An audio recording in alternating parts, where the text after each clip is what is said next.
So in this video with the head and the vision, now as always, when I do videos, especially here on the subscription site, please, if you have questions or comments or you need other details, that's what the group is for. Movement Lesson for Parents and Practitioners. Talk about the groups, the videos that need to be done, and how it's going to help you, because the movement videos, when I'm doing these things, are still working on for you.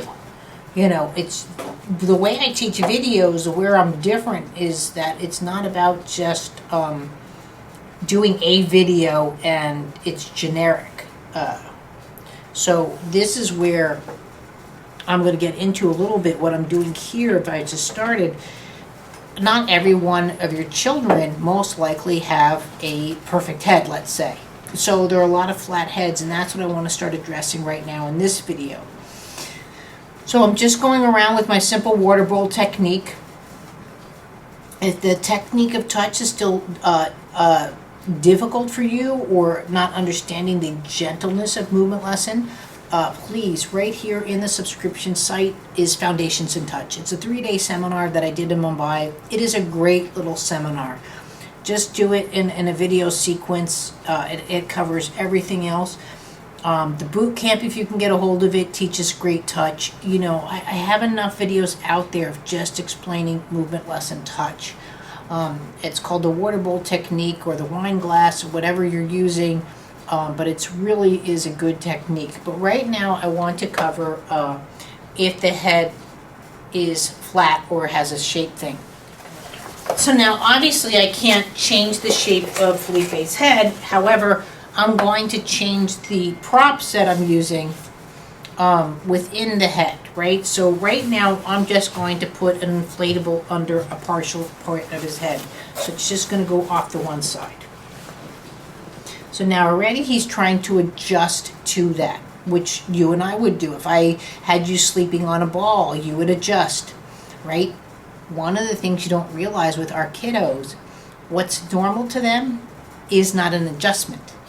Okay, if we change the way we do something, like if I just change your shoes, did you know if you change a horse by 1 degree, you throw the horse just by shoeing him the wrong way? With our child, if a flat head is typical for them, if Lacrimalaysia is typical for them, if strabismus is typical for them, and nystagmus is typical for them, they're not trying to make adjustments. Right? That's part of the frustration we have to offer them therapy, is because a lot of people go in and say, well, they shouldn't have nystagmus. Well, when they used to come in and tell me stuff about my son, I was like, duh, like I know my kid is or has this, but like, what do I do about it? That's where I started looking at Movement Lesson differently, because it's you can't change that. For my son, being sick was normal. He didn't know until he was about 7 or 8 when I had to teach him that a tummy ache was not normal, a sinus headache was not normal. So when a child has a flat head, that's not normal, but it's what they know. And their vision will be associated with that. So now if I go in and just a little bit more and get this under Felipe's head, okay, so what happens? You can see Felipe's head shift, right? So his midline now is here versus here. So look at what that's doing neurologically, but also center of balance. People think that that's an inner ear thing, but yes, all of his sinuses off, but so are his eye filaments, right? So imagine that he has the microcephaly, macrocephaly, flathead, all of the different things that go into the head shape.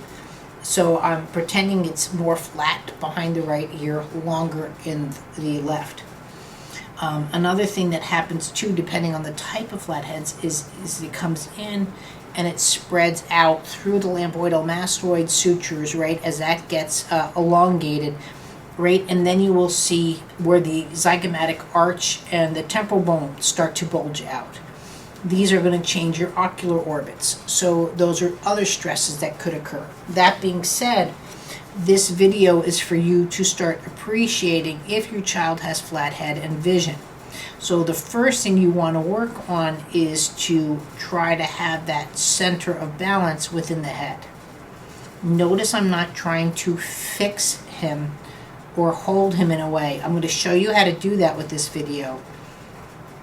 But my touch, my water bowl is going around, so I'm feeling that real estate throughout the flatness. This is really important to do, especially too if the head is more kidney shaped, where you get the bulge actually indents in.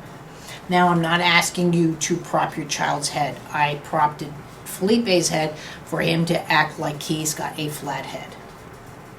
So the movement of the right eye is going to be different than the movement of the left eye, right? It's quite obvious when I do that to Felipe. It might not be as obvious when you're dealing with your child because you're kind of used to that. So I'm not trying to change your child's representation to the floor or to the ceiling. Again, people think of this and this. I'm dealing with the volume of the head. Please keep this in mind too for shunts, any kind of skull surgery. It might not have changed the shape of the head, it's going to change the weight distribution of the head due to inanimate objects or dead bone into the living bone area, living skull area. Like for a shunt, there's a catheter that goes into the brain, things like that, and down the side.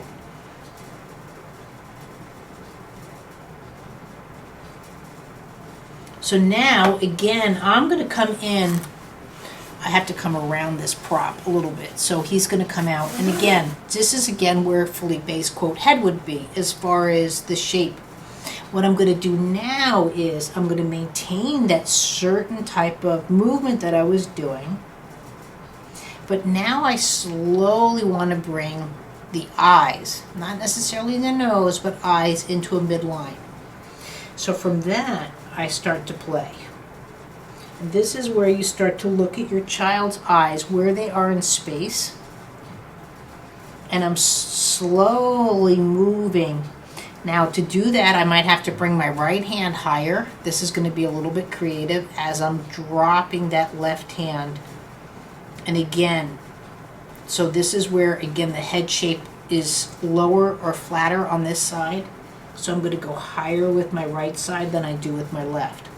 And actually, I think this is buggering out Felipe right now because it feels like my right hand is actually like an inch higher than my left hand. Mm-hmm. And it's weird for him because here he's actually feeling this to be a bit more normal than here.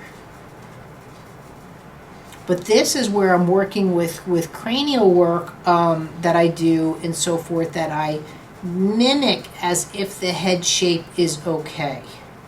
Now, typically, if I was here with Felipe, I would actually be more here. And see, this is balancing him out.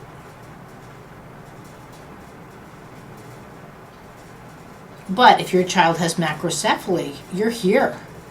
You're going to have to start learning how to make adjustments. So your adjustments first are just working with your child's head movements in space, right? So we're just bringing, again, from here, let's say, if I had a flat area in the right side, now I'm going towards the camera just so you can see my work, what that would look like if the flat head was more on the left side, again. So my goal is right now is to just create that water bowl and then to center up again, but don't just go thump and fix it. You're going to do a little bit. Just think of water coming up on the beach. You know, it doesn't come all the way over and knock your sandcastle. You know how it starts getting closer and closer to your sandcastle? And this is where we're at. We're going to center out those eyes.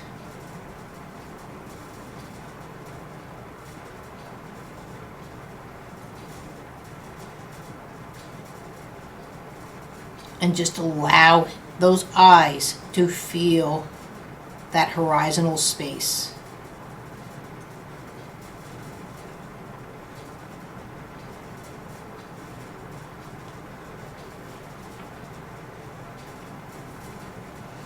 And I'll see you in the next video. But by all means,